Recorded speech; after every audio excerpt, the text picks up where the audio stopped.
Le premier aspect de notre participation à Christ se trouve dans 2 Pierre 1,4, lesquels nous assurent de sa part les plus grandes et les plus précieuses promesses, afin que par elles, vous deveniez participants de la nature divine, en fuyant la corruption qui existe dans le monde par la convoitise. 2 Pierre 1,4.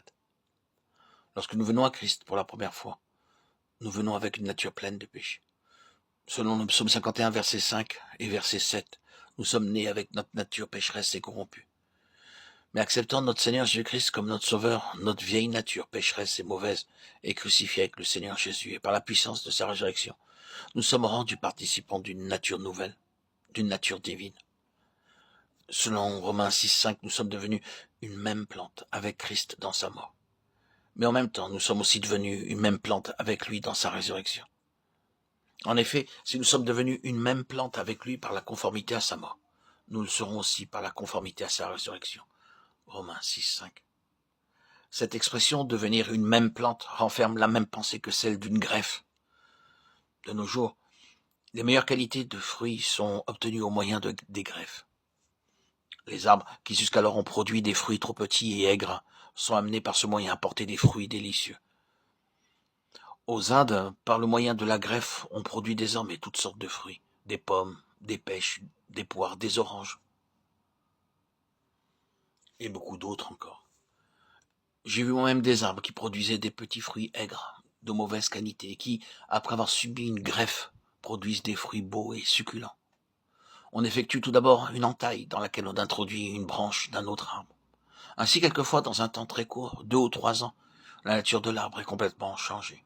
Les branches changent, les fleurs changent, les feuilles, les fruits, tout change.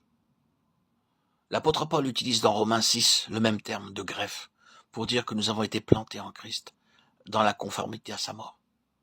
Ainsi, par la puissance de la mort du Seigneur Jésus, nous sommes amenés progressivement, lentement, à mourir totalement en ce qui concerne notre vieille nature. Ensuite, par la puissance de sa résurrection, nous sommes de même amenés à participer à sa nature divine. Cette puissance de résurrection agit et se déploie en nous, dans 3 directions. En premier lieu, par la puissance de sa résurrection, nous devenons justes devant Dieu, lequel a été livré pour nos offenses et est ressuscité pour notre justification. Romains 4, 25. Deuxièmement, par la puissance de sa résurrection, nous atteignons le grand but que Dieu a en vue pour nous, à savoir d'être rendus conformes à son image. Ce n'est pas que j'ai déjà remporté le prix ou que j'ai déjà atteint la perfection, mais je cours pour tâcher de le saisir, puisque moi aussi j'ai été saisi par Jésus-Christ. Frère, je ne pense pas l'avoir saisi, mais je fais une chose, oubliant ce qui est en arrière et me portant vers ce qui est en avant. Philippiens 3, 12, 13.